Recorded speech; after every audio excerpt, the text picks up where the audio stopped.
Vande Mataram Paschimanchal live देख रहे हैं आप। मैं हूं आपके साथ काजल ठाकुर। इस वक्त की बड़ी खबर फिरोजाबाद से आपको बता देते हैं। उपद्रव मचाने वालों के पोस्टर जारी और पहचान बताने वालों को उचित इनाम भी मिलेगा, इसका ऐलान कर दिया गया है। पहचान बताने वाले का नाम गुप्त रखा जाएगा। जुमे की नमाज के बाद हिंसा हुई थी, दोषियों पर सख्त कार्रवाई की जाएगी, एसएसपी का कहना है। और इसी वजह से अब इनाम रखा गया है कि जो भी इनकी पहचान करेगा, फोटो देखकर उसको इनाम मिलेगा और उसकी पहचान गुप्त रखी जाएगी, पहचान किसी को भी नहीं बताई जाएगी। आपको यह बता दें कि जुमे की नमाज के बाद जो हिंसा हुई थी देश भर में और उत्तर प्रदेश के अलग अलग जिलों में जो हालात देखने को मिले थे, तब से लगातार पुलिस सख्त होती जा रही है और सरकार की तरफ से भी सख्ती लगातार दिखाई जा रही है।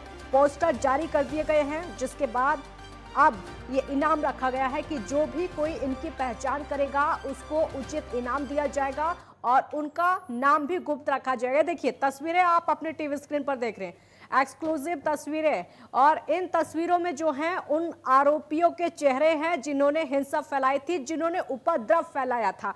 ये उन्हीं आरोपियों के चेहरे हैं और इन पोस्टर्स को जगह जगह चस्पा कर दिया गया। ये देखिए पुलिस थाने के बाहर इस पोस्टर को टांगा जा रहा है। जो भी कोई इनकी पहचान करेगा और पुलिस को बताएगा उसको उचित इनाम भी मिलेगा और साथ ही साथ इनाम मिलने वाले का नाम भी गुप्त रखा जाएगा। ये सबसे बड़ी बात है, यानी कोई भी इनकी पहचान कर सकता है। ये सभी वो लोग हैं जिन्होंने जुमे की नमाज के बाद उपद्रव फैलाया था। आरोप इन पर उपद्रव फैलाने का है, तो पुलिस की तरफ से ये बड़ा ऐलान किया गया है। सख्ती लगातार देखने को मिल रही है। उपद्रव मचाने वालों पर पोस्टर जारी कर दिए गए हैं।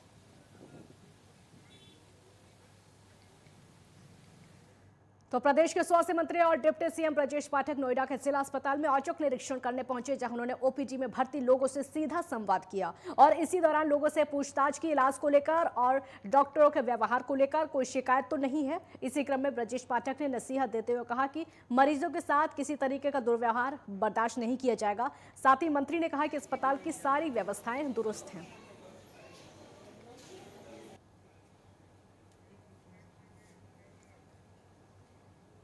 योगी सरकार के 3 मंत्री सहारनपुर दौरे पर हैं। दरअसल योगी सरकार के प्रावधिक शिक्षा, उपभोक्ता संरक्षण और वाट माप विभाग मंत्री आशीष पटेल, परिवहन मंत्री दयाशंकर सिंह कारागार और होमगार्ड मंत्री धर्मवीर प्रजापति ने सहारनपुर का दौरा किया। इसी कड़ी में सहारनपुर पहुंचे परिवहन मंत्री दयाशंकर सिंह और मेरठ सांसद राजेंद्र अग्रवाल ने गरीब कल्याण जनसभा को संबोधित किया। इस दौरान उन्होंने कहा कि जब से मोदी जी देश के प्रधानमंत्री बने हैं, उन्होंने देश की उन्नति के लिए काम की है। गरीबों के लिए कई योजनाएं चलाई गई हैं, किसानों के लिए कई योजनाएं चलाई गई हैं। साथ ही आज देश के प्रधानमंत्री की ओर दुनिया देख रही है। प्रधानमंत्री नरेंद्र मोदी के 8 साल में किए गए विकास कार्य देखिए और पिछली सरकारों द्वारा पिछले 70 सालों में जो काम किए गए हैं वो देखिए। पिछली सरकारों ने देश को लूटने का काम किया है और वहीं नरेंद्र मोदी का लक्ष्य है कि सरकार की सभी योजनाओं का लाभ अंतिम छोर पर बैठे व्यक्ति तक पहुंचे।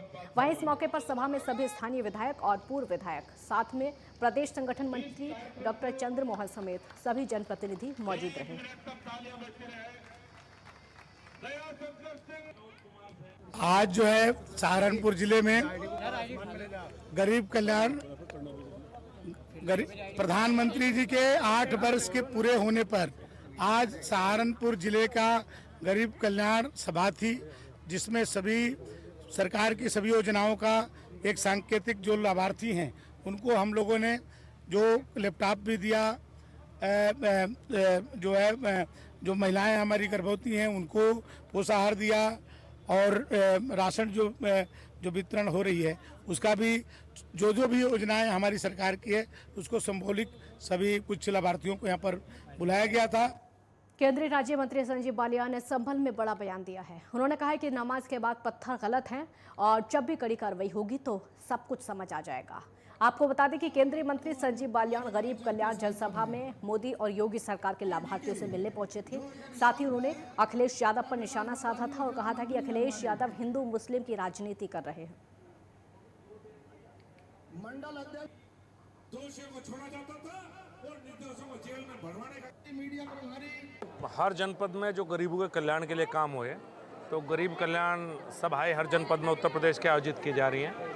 तो उसमें संभल मेरी ड्यूटी लगी थी। मेरा सौभाग्य है कि पिछले 1 डेढ़ महीने में मुझे 2 बार संभल आने का अवसर मिला तो एक तरह से जो लाभार्थी हैं सरकार की योजनाओं के, उनसे बातचीत और विचार विमर्श का एक कार्यक्रम था। सर नमाज के बाद पत्थर, ये कौन सा नया कल्चर शुरू हो गया उत्तर प्रदेश में? गलत है, शायद जो सख्त कार्रवाई है उसके बाद ये समझ में सबके आ गया हो अखिलेश जी तो क्यों गलत है। अखिलेश जी कह रहे हैं कि शांतिपूर्ण प्रदर्शन करने वाले लोगों पे बुलडोजर चलाया जा रहा है, क्या कहना है? अखिलेश वोट की राजनीति करते हैं और धर्म के आधार पर वोट मांगते हैं। अगर धर्म के आधार पर वोट मांगना बंद कर दे तो अखिलेश यादव की दुकान बंद हो जाएगी। सांसद शफीकुर रहमान का कहना है कि मजबूरी पत्थर उठाए गए हैं। अब वे तो बुजुर्ग हैं, क्या कहूँ, उन्हें तो घर बैठ के अब नु कह रहे हैं ना, हमारे यहाँ तो कह रहे हैं वानप्रस्थ आश्रम हो, संन्यास लेना चाहिए। इस उम्र में राजनीति कर रहे हैं, संभल की जनता को भी सोचना चाहिए कैसे कर रहे हैं। यूपी के कैबिनेट मंत्री धर्मवीर प्रजापति ने बुलंदशहर जेल का औचक निरीक्षण किया। इस दौरान उन्होंने बुलंदशहर जेल का आज़ादी का इतिहास नामक स्मारक का उद्घाटन किया। साथ ही कैदियों की बनाई गई वॉल पेंटिंग और कैनवास पेंटिंग की आर्ट गैलरी का उद्घाटन किया। मंत्री जी पेंटिंग से इतने प्रभावित हुए कि उन्होंने अपने साथ चल रहे कैमरामैन को बुलाकर फोटो लेने का निर्देश दे दिया। मंत्री धर्मवीर प्रजापति ने अन्न भंडार का निरीक्षण भी किया। इस दौरान वो राशन की उच्च गुणवत्ता से संतुष्ट हुए और निर्देश दिए कि बंदियों को उच्च गुणवत्ता का ही भोजन दिया जाए।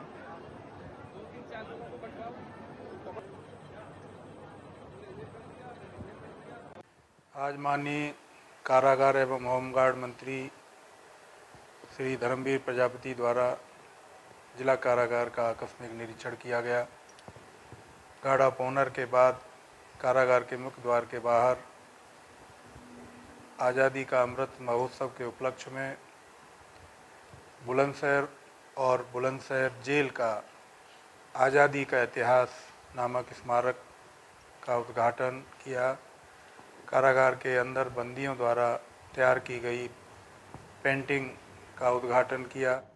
खबर सहारनपुर से है, जहां समाजवादी के दिग्गज नेता इमरान मसूद सहारनपुर एसएसपी से मिलने पहुंचे और इस दौरान इमरान मसूद ने कहा कि निर्दोष लोगों को सताया जा रहा है, नाबालिग बच्चों को बिना कसूर के जेल भेजा जा रहा है।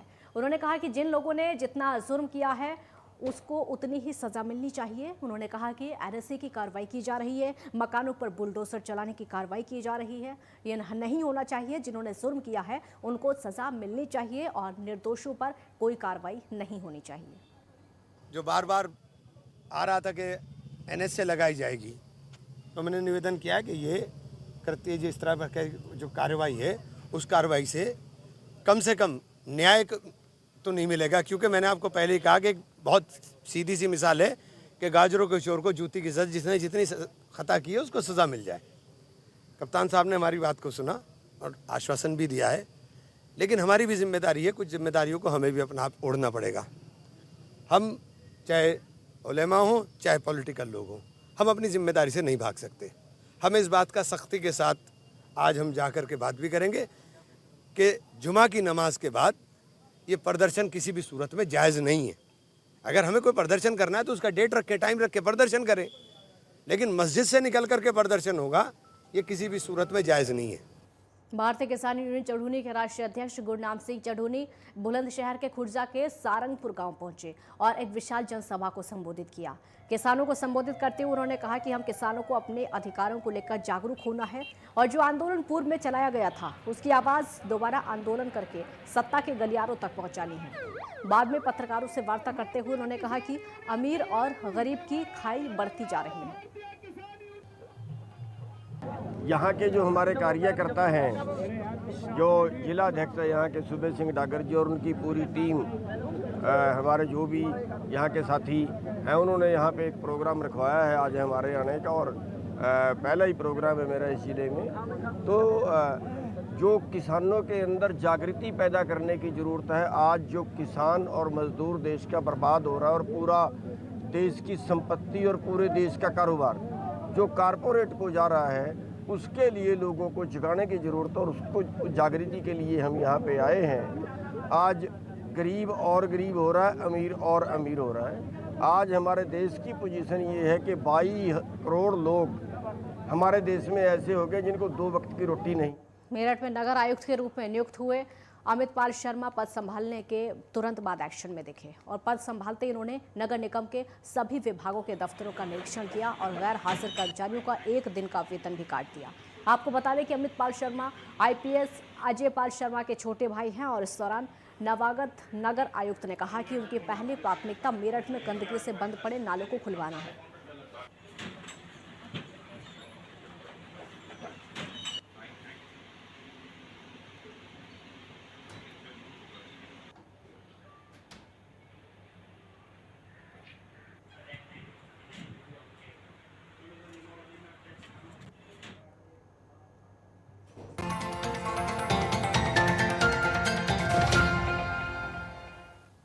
ब्रेक के बाद एक बार फिर स्वागत है आपका। मुजफ्फरनगर में छात्र छात्राएं डीएम कार्यालय पहुंचे और धरना प्रदर्शन किया। इस दौरान उन्होंने अपनी समस्या के बारे में बताया। आपको बता दें कि शहर में लगने वाले जाम, यातायात व्यवस्था को सुधारने और आए दिन हो रही दुर्घटनाओं में कमी लाने के लिए जिला प्रशासन ने हाल ही में डग्गा मार वाहनों पर बड़ी कार्रवाई की थी और इसको लेकर अब गाँव से शहर तक पढ़ाई करने के लिए आने जाने वाले छात्र छात्राओं के सामने बड़ी समस्या आ रही है। प्रदर्शन के दौरान छात्रों ने जमकर नारेबाजी की। उनका आरोप है कि वो रोजाना अपने गांव से शहर पढ़ाई करने के लिए आते हैं, लेकिन कुछ दिनों से वाहनों का संचालन बंद होने से उनको दिक्कतों का सामना करना पड़ रहा है। उन्होंने बताया कि अब उन्हें कई किलोमीटर पैदल चलकर दूसरी बसों से आना पड़ता है, जिसमें उनका किराया ज़्यादा लगता है। और आरोप यह है कि शामली से आने वाली बसों के कंडक्टर भी उनसे गलत व्यवहार करते हैं। छात्रों ने सिटी मजिस्ट्रेट को ज्ञापन देकर समस्या के समाधान की मांग की। और आपको बता दें कि हाल ही में जिला प्रशासन द्वारा डग्गा मार वाहनों पर कार्रवाई की गई थी, जिसकी वजह से गाँव में जाने वाले वाहनों पर प्रतिबंध लगा दिया था और ये वाहन चालक रोडवेज बसों के मुताबिक कम किराया लेते थे। ऐसे में अभी आने वाले लोगों को दिक्कतों का सामना करना पड़ता है।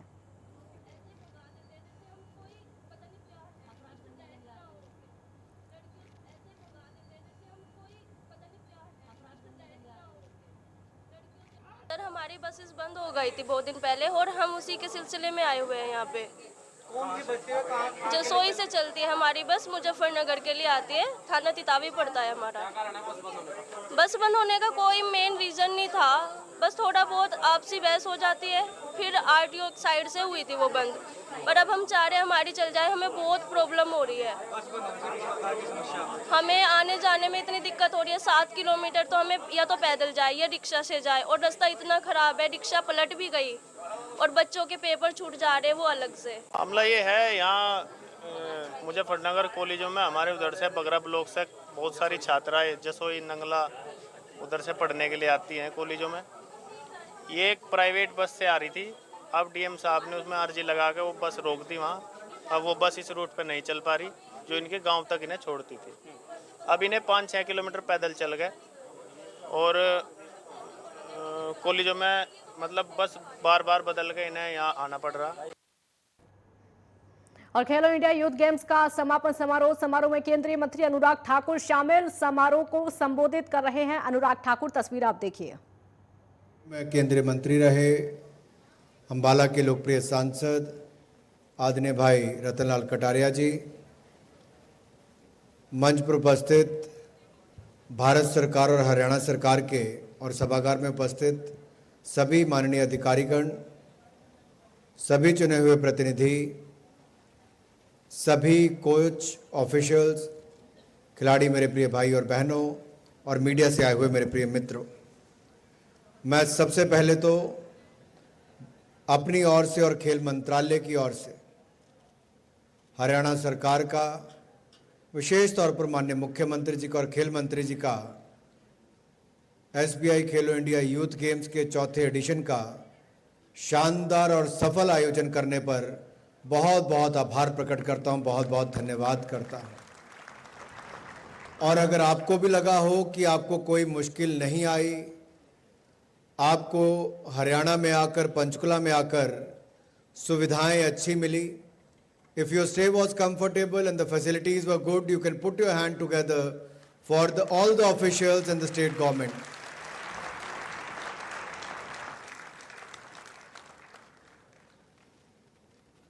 Khelo India Youth Games time and again has shown that the vision of Honorable Prime Minister to give this platform to our young, talented and budding athletes to come and play, participate, perform and show their talent to the world.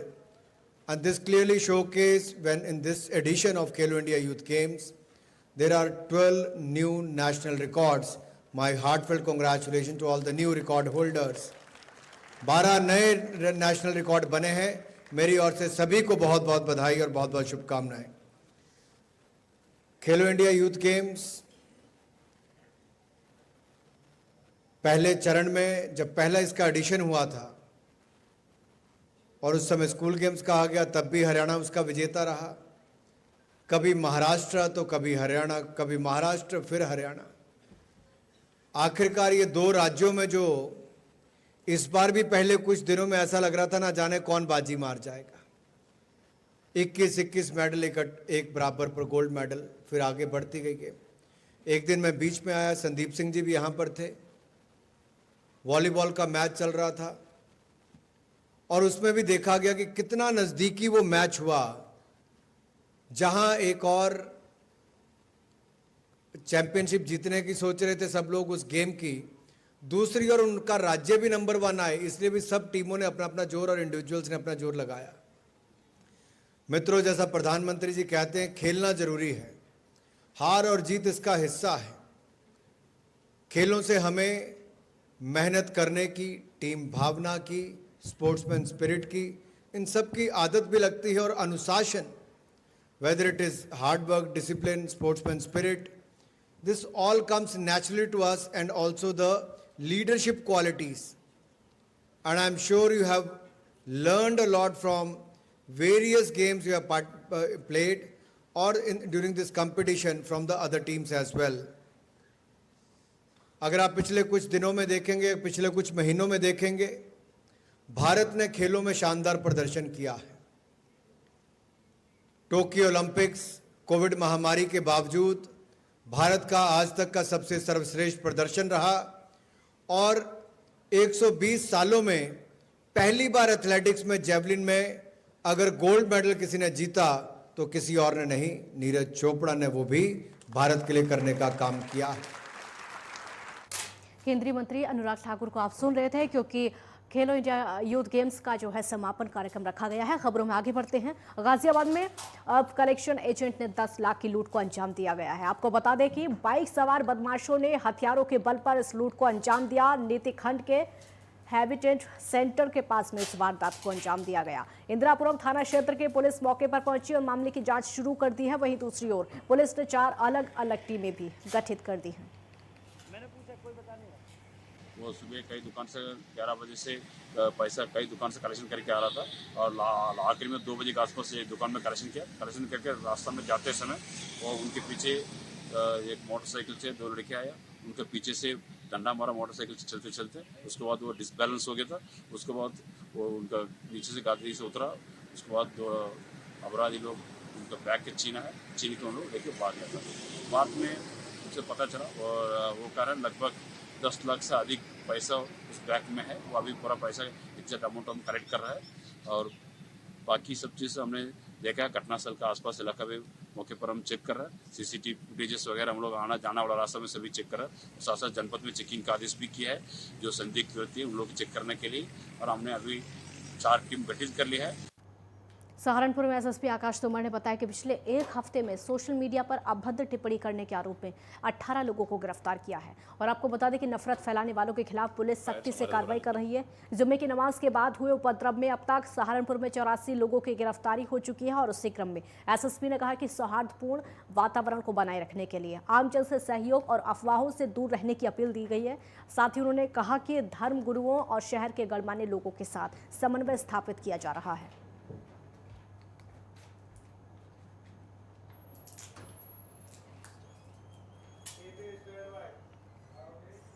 Bulandshahr police ने सोमवार को social media पर भड़काऊ और आपत्तिजनक post के आरोप में एक युवक को गिरफ्तार किया है। और गिरफ्तार युवक की पहचान नदीम के रूप में हो चुकी है। युवक को फेसबुक पर आपत्तिजनक पोस्ट शेयर करने पर गिरफ्तार किया है और पुलिस ने आरोपी के खिलाफ धार्मिक भावनाएं भड़काने और आईटी एक्ट की धाराओं में केस दर्ज किया है। फिलहाल पुलिस आगे की जांच कर रही है।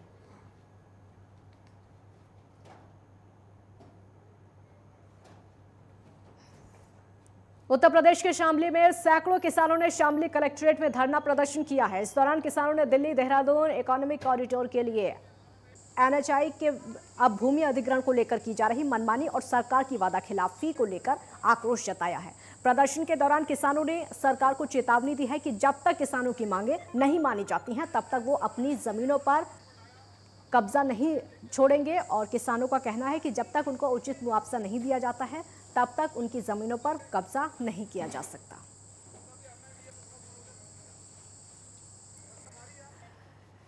पश्चिमांचल लाइव में फिलहाल इतना ही। आप देखते रहिए नेटवर्क 10। जय हिंद।